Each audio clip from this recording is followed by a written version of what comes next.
तर गाईज तुमचं माझ्या व्लॉगमध्ये स्वागत आहे चिन्मय कांबळे 653 मध्ये। तर तुम्ही बघू शकता की माझी मम्मी व्हिडिओ काढत होती आणि तिने तिच्या कानाला बांधलेलं होतं कारण की खूप थंडी वाजत होते आणि आम्ही पण सगळ्यांनी स्वेटर घातलेले। आणि मग मी तुम्हाला दाखवते की किती टाईम झाला। आम्ही 4:42ला निघालेलो होतो।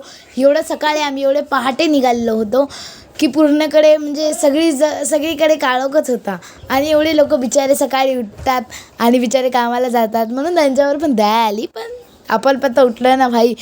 आम्ही तर झोपले पण नव्हते, आम्ही रात्रभर जागेच होते आणि मग आम्ही तसेच उठून तसेच गेले। आणि मग आम्हाला जायचं होतं माझ्या भावाच्या म्हणजे माझ्या मावशीच्या पोराच्या लग्नाला, माझ्या भावाच्या लग्नाला। आम्ही पुण्याला जाणार होतो तर त्या चाकणमध्ये लग्न होतं। तर त्या प्रकारे आता मी ट्रेनमध्ये बसलेली आहे आणि मला खूप झोप येत होती आणि नंतर मग मी दाखवत आहे काहीतरी दाखवत होते मी। तर असे म्हणजे खूप काळोख होता आणि सगळीकडे अंधार होता आणि मी बाहेर बघत होती।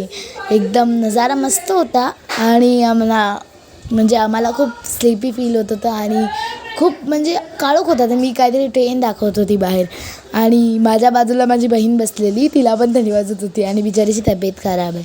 माझा भावाला तर झोपच येत होती आणि याच प्रकारे आमच्या खूप साऱ्या बॅगी होत्या आणि आम्ही सगळे ट्रेनमध्ये चाललेलो होतो।